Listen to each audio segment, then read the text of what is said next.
नमस्कार, जेएलके media news देख रहे सभी दर्शकों का स्वागत है। मैं हूं आक्षी पंडिता। आइए नजर डालते हैं सबसे पहले प्रमुख सुर्खियों पर। मौसम विभाग द्वारा जारी भविष्यवाणी के तहत जम्मू और उसके आसपास के क्षेत्रों में तापमान हुआ कम। सर्दी से बचने के लिए लोग ले रहे हैं आग का सहारा। पर्यटन स्थल पत्नी टॉप में रविवार को हुई बर्फबारी का आनंद उठा रहे हैं लोग। कहा, पत्नी टॉप आने का यही सही वक्त। कांग्रेस के वरिष्ठ नेता गुलाम नबी आजाद ने अखनूर के खौरपलांवाला इलाके में किया विशाल जनसभा को संबोधित। ओमिक्रॉन और कोविड के बढ़ते मामलों को लोग कर रहे हैं नजरअंदाज। बिना मास्क सार्वजनिक स्थानों पर दर्ज करा रहे हैं अपनी उपस्थिति। अब खबरें विस्तार से।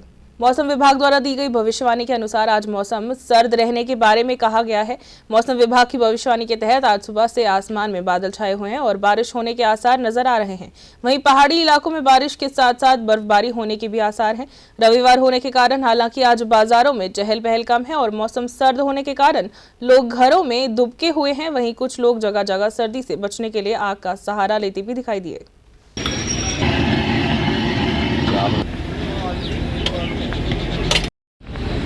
आग लेते हुए आ रहे हैं साथ।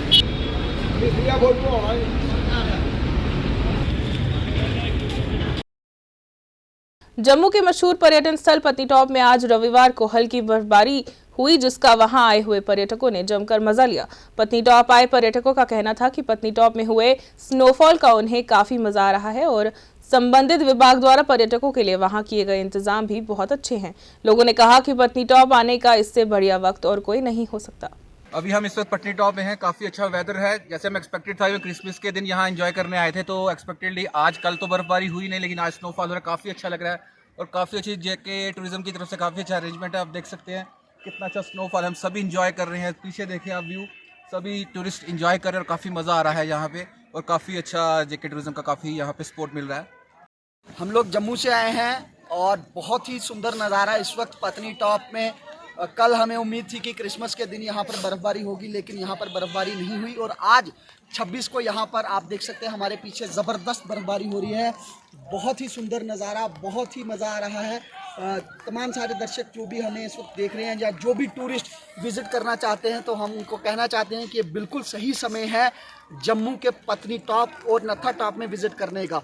नत्था टॉप में इससे भी ज़्यादा बर्फ़ और अभी पत्नी टॉप में भी पिछले आधे घंटे से लगातार बर्फ़बारी हो रही है। जेके टूरिज्म की तरफ से भी बहुत अच्छा अरेंजमेंट यहाँ पे किया गया है।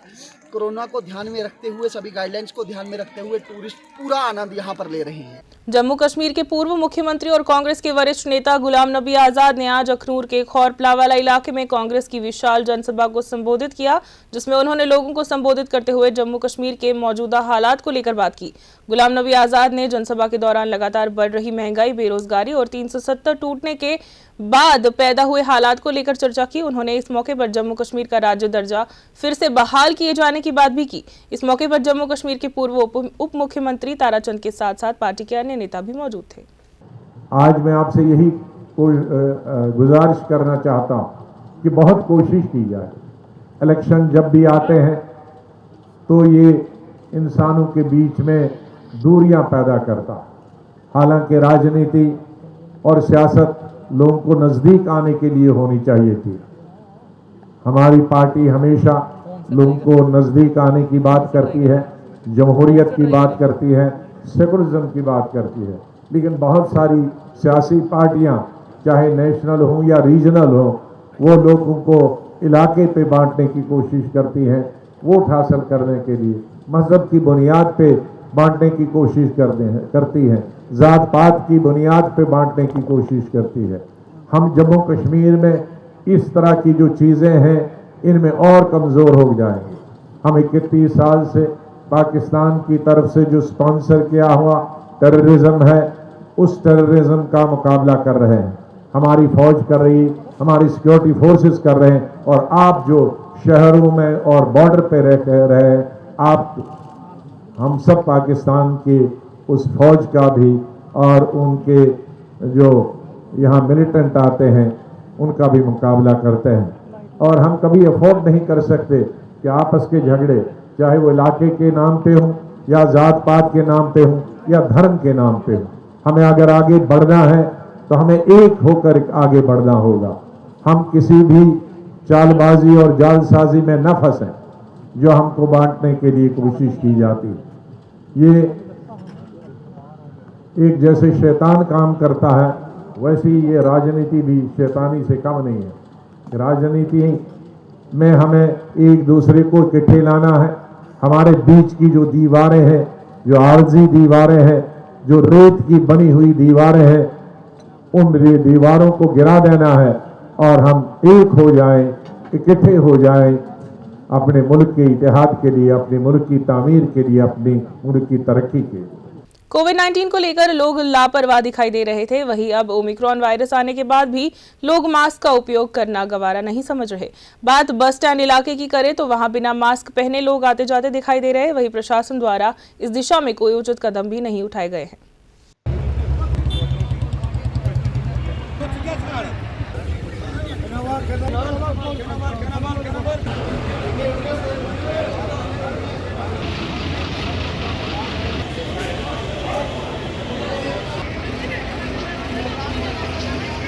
हम लोगों से यही अपील करते हैं कि तीसरी लहर फिर आ चुकी है और इसके मद्देनज़र सबको मास्क पहनना चाहिए, सैनिटाइज करना चाहिए। और गवर्नमेंट से ये एलजी साहब से ये अपील करना चाहते हैं कि इधर जो टेस्टिंग सेंटर होना चाहिए, जो टेस्टिंग की जाए। बस स्टैंड पे जगह जगह से लोग आ रहे हैं, रंग बिरंगे लोग आ रहे हैं, हर स्टेट से लोग आ रहे हैं, इसलिए यहाँ एक टेस्टिंग सेंटर स्थापित किया जाए। हाँ, पहले भी हमने सरकार से अपील की थी कि जहाँ पे बाहर से लोग आते जाते हैं, जहाँ पे टेस्टिंग कैंप रेगुलर लगना चाहिए। बीच में एक बार लगा था मगर उसके बाद फिर बंद हो गया, फिर आए नहीं है। मैं तो हेल्थ डिपार्टमेंट से गुजारिश करता हूँ इस महामारी से बचाने के लिए आप जितना रोकथाम कर रहे हैं तो कम से कम ये भी एक उपाय करें, बस स्टैंड में एक टेस्टिंग कैंप लगाएं जहां आने जाने वाले बहुत से बाहर से यात्री आते हैं और स्टेट के यात्री भी जहां आते हैं तो उनका टेस्ट हो सके, जिससे कि महामारी को हम रोक सकें। नहीं आती डिपार्टमेंट से, हम तो बहुत कितनी बार अपील कर चुके हैं तो मगर ये समझ नहीं आती है विभाग क्या चाहता है, डिपार्टमेंट क्या चाहता है। क्या इनके पास स्टाफ नहीं है, क्या इनके पास वो टेस्टिंग किटें नहीं है। जैसे मगर गवर्नमेंट तो बार बार बोल रही है टेस्टिंग किटें का भी कमी नहीं है, हमारे पास स्टाफ भी पूरा है और नया स्टाफ भी हम कोविड का लगा रहे हैं। उसके बावजूद भी ऐसा नहीं हो रहा है जहाँ पिछले साल की तरह जहाँ पे रेगुलर जहाँ पे कैंप लगते थे, मगर इस बार कोविड टेस्टिंग सेंटर बिल्कुल नहीं लगा। पहले जहाँ पे दो कोविड सेंटर टेस्टिंग सेंटर लगते थे जहाँ पे, मगर इस बार एक भी नहीं चल रहा है। गांधीनगर विधानसभा क्षेत्र के सुंडवा इलाके में कांग्रेस द्वारा एक रैली का आयोजन किया गया, जिसमें कांग्रेस के जम्मू कश्मीर कार्यकारी अध्यक्ष रमन भल्ला ने लोगों को संबोधित किया और केंद्र की मोदी सरकार पर करारा हमला करते हुए कहा कि जिस तरह से किसानों से माफी मांगकर तीनों कानून वापस लिए गए, उसी तरह से अब जम्मू कश्मीर की जनता से माफी मांगकर रियासत का राज्य दर्जा बहाल करना पड़ेगा। रमन भल्ला ने इस मौके पर लगातार बढ़ रही महंगाई और बेरोजगारी को लेकर भी केंद्र की मोदी सरकार पर जमकर हमला किया। भल्ला साहब को यहाँ तक पहुँचाया है, बल्कि यहाँ जम्मू कश्मीर में नहीं, हाई कमांड की तरफ से भी भल्ला साहब को ही चुना गया। किसानों के साथ इंसाफ हो और काले कानून, इस सरकार को काले कानून वापस लेने पड़े। राहुल गांधी जी ने पहले कहा था कि ये माफ़ी मांगेंगे, काले कानून वापस हो गए, लेकिन अंधभक्त मानने के लिए तैयार नहीं थी। जनाब मोदी साहब ने जो कह दिया वो होकर रहेगा। विपक्ष में इतनी ताकत यहाँ पे है। आज उसने माफ़ी भी मांगी, लेकिन 700 आदमियों की शहादत देने के बाद माफ़ी मांगी। एक आदमी जो इसकी जन विरोधी नीतियों से, किसान विरोधी नीतियों से जिस परिवार का आदमी चला गया, हमारी मांग थी कि उसको भी कंपनसेशन दी जाए, ताकि जिसके घर में कमाने वाला नहीं रहा उसको पूरा इंसाफ यहाँ पे हो जाए। तो ये शुरुआत यहाँ पे है। मोदी सरकार माफ़ी मांगने के सिलसिले में उसने शुरुआत की है और जम्मू कश्मीर में भी ये मोदी साहब, ये सरकार माफ़ी मांगेगी, क्योंकि जम्मू कश्मीर का रियासत का दर्जा तोड़ के जो जम्मू कश्मीर के लोगों को अपमानित किया, जो बड़े बड़े ओहदों पे बैठे थे, फर्श पे रख दिया। ये हमारे लोगों की कहीं पे भी डिमांड नहीं थी कि हमें यूटी दी जाए, हमारी रियासत थी। आज हमारी कांग्रेस की तरफ से यही डिमांड हमेशा रहती है कि हमें पूरी रियासत का दर्जा फौरी तौर पे वापस दे दिया जाए, ताकि हमारे लोग अपने लिहाज से, अगर नीतीश कुमार अपनी रियासत का सियासत स्पेशल पैकेज मांगे तो वो बड़ा देश प्रेमी, यहाँ के लोग स्पेशल पैकेज की बात मांगे तो वो देशद्रोही। तो ये फ़र्क जो हिंदुस्तान में चला है, मैं महसूस करता हूँ कि आज लोगों के इकट्ठा होने की ज़रूरत है, अपनी आवाज़ बुलंद करें और महंगाई की मार से, जिस महंगाई की आड़ में लोगों की रसोई का बजट ख़राब हो गया हर लिहाज से, और हिमाचल ने उनको आईना दिखा दिया। हिमाचल के 4 जो लोग थे बाई इलेक्शन में जब चुनाव हुआ, लोगों की सरकार वहाँ पे बीजेपी की सरकार है, लेकिन लोगों ने मन बना दिया कि अब इस सरकार को साथ चलना हमारी अक्लमंदी नहीं बेवकूफ़ी होगी। भारतीय जनता पार्टी के वरिष्ठ नेता और रियासी के पूर्व विधायक अजय नंदा ने डिलिमिटेशन कमीशन द्वारा जम्मू संभाग के लिए बढ़ाई गई 6 विधानसभा सीटों का स्वागत किया है। उन्होंने कहा कि कमीशन ने अपनी रिपोर्ट में जो प्रस्ताव दिए हैं उससे स्पष्ट है कि जम्मू के साथ इंसाफ हुआ है। देश जो है पूरे दुनिया भर में क्रिसमस मनाया जा रहा है। इस मौके पर भी मैं सभी को जो है मुबारकबाद देता हूँ। जहाँ तक आपने जो क्वेश्चन किया कि आज 6 जो कॉन्स्टिट्यूंसी हमारे जम्मू में जो बनने जा रही है और एक कॉन्स्टिट्यूंसी कश्मीर में क्रिएट हो रही है, मैं ये कहूँगा ये जम्मू संभाग के लिए बड़ी खुशी का दिन है। आज 70 सालों के बाद जम्मू संभाग को जो है इंसाफ मिलने जा रहा है। पीछे 70 सालों में 3-4 बार डिलिमिटेशन हुई, लेकिन हमेशा जो है कॉन्स्टिट्यूंसी कश्मीर संभाग की बढ़ाई गई। लेकिन आज 70 सालों के बाद जो डिलिमिटेशन हुई है, जो हेडेड बाई सुप्रीम कोर्ट की जज हैं, उस डिलिमिटेशन ने अपनी रिपोर्ट रखी जिसमें 6 कॉन्स्टिट्यूंसी जम्मू संभाग को दी गई और 1 कश्मीर को। अभी हमारे जो मेंबर्स हैं, जो मेंबर पार्लियामेंट्स, वो अपने ऑब्जेक्शंस फाइल करेंगे।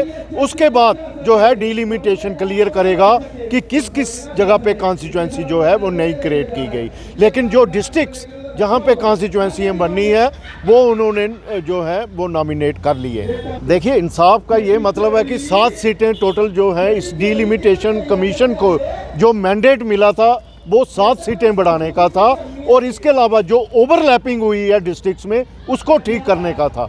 अगर इन 7 सीटों में 6 सीटें जम्मू संभाग को मिल रही है तो कहीं ना कहीं मुझे कहने में कोई संकोच नहीं है कि ये जम्मू संभाग को ये जो है वो इंसाफ मिल रहा है। 6 सीटें जम्मू में बढ़ना ये पहली बार डोगरों को के हक में जो ये जो डिलिमिटेशन रिपोर्ट है ये उनके हक में हुई है।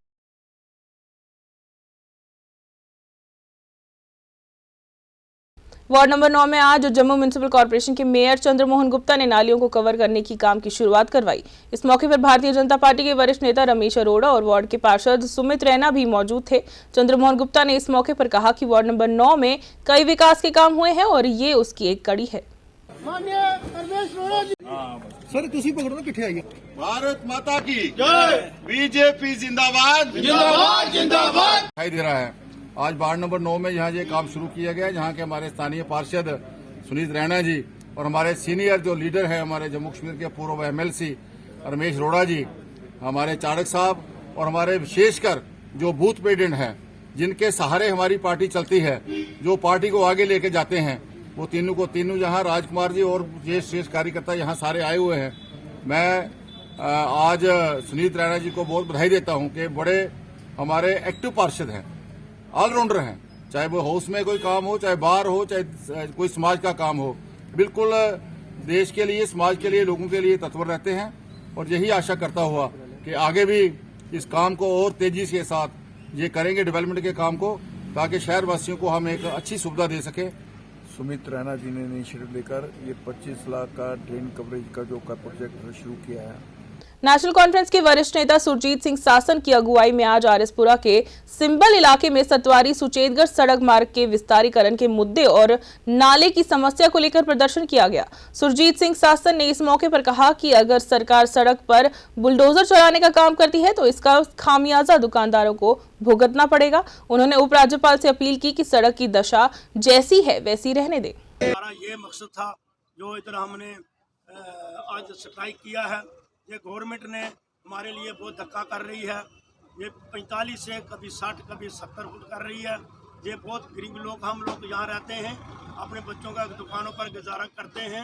हम ये उन पर रिक्वेस्ट करेंगे कि ये जो है रोड को है, रोड वही हमारी जो 45 है उसी को बहाल किया जाए, मत इसको आगे और इसको बढ़ाया जाए, क्योंकि 45 जो अभी आरसपुरा तक पहुँची है, अभी सचेतगढ़ बहुत दूर है। 10 साल हो गया अभी आरसपुरा तक ये रोड नहीं बन पाई है। हम इनको ये रिक्वेस्ट करते हैं उपराज्यपाल को कि इसको रोड को 45 जो हमारा जो डिफेंस ने जो ग्रिफ ने 45 किया, 45, 90 उसी को बहाल किया जाए। All Jammu and Kashmir panchayat conference के प्रधान अनिल शर्मा और पंचायत हल्का जंद्रा के सरपंच द्वारा काली माता मंदिर की ओर जाने वाली सड़क को ठीक करने संबंधी मांग का एक ज्ञापन पीडब्ल्यूडी विभाग को दिया गया था, जिसको लेकर विभाग के चीफ इंजीनियर मंजूर हुसैन ने इलाके का दौरा किया और सड़क हालात का जायजा लिया। इंजीनियर मंजूर हुसैन ने इस मौके पर कहा कि सड़क का निर्माण होने से आसपास के लोगों को भी फायदा होगा। तो इस हिसाब से आप रखें कि यहाँ एक प्राचीन मंदिर है, काली मंदिर, और वहाँ तक रोड बनी हुई है और वो रोड एक दो जगह से ब्रीच हुई है ड्यू टू लैंडस्लाइड, और एंड में जाके वहाँ कुछ अर्थवर्क हुआ है और उसको ब्लैक टॉप करने की ज़रूरत है। तो उसी सिलसिला में मैं आज जिंद्रा में मैंने फ़िक्स किया, क्योंकि पिछले 1-2 महीने से मुझे टाइम नहीं मिला, तो आज मैंने स्पेशल टाइम इसीलिए निकाला कि मैं जाऊं जिंद्रा में और देखूं कि उस मंदिर तक कितनी लेंथ बनती है और जो शॉर्ट है वो कितनी है, और उसको मैं खुद देखे आऊं और उसका कोई ना कोई हल निकाल के, ताकि हम मंदिर तक ये सड़क बना पाएँ। तो नेचुरली जब मंदिर तक सड़क बनेगी तो उसके इर्द गिर्द की जितनी भी पॉपुलेशन है उसको फ़ायदा होगा। जम्मू कश्मीर के प्रख्यात कवि, लेखक और पत्रकार मकबूल वीरे की दूसरी पुण्यतिथि के मौके पर बिज बिहार अनंतनाग में एक कार्यक्रम का आयोजन किया गया, जिसमें मकबूल वीरे को श्रद्धांजलि अर्पित की गई और वक्ताओं ने उनकी शख्सियत पर अपने अपने विचार प्रकट किए। कार्यक्रम में पत्रकार और साहित्य जगत से जुड़े लोग मौजूद थे। मैंने हमेशा आपको याद होगा, आप सभी हाजिर। मकबूल वीरे जो एक शायर, अदीब और सीनियर सहाफ़ी थे, 2 साल हुए कि हमसे जुदा हो गए हैं। एक हमजहत शख्सियत थी हर मैदान में, चाहे वो अदब का हो, चाहे वो शायरी का हो या सहाफ़त का हो। तो बैसती सहाफ़ी वो अवलीन सहाफ़ियों में से हैं यहाँ। तो आज जब हम उनकी दूसरी बरसी मना रहे हैं तो मेरे अच्छे ताल्लुकात थे उनके साथ, हम काफ़ी वक्त से उनके साथ रहे थे, तो उनकी हमजहत शख्सियत से मुतासिर भी रहे थे।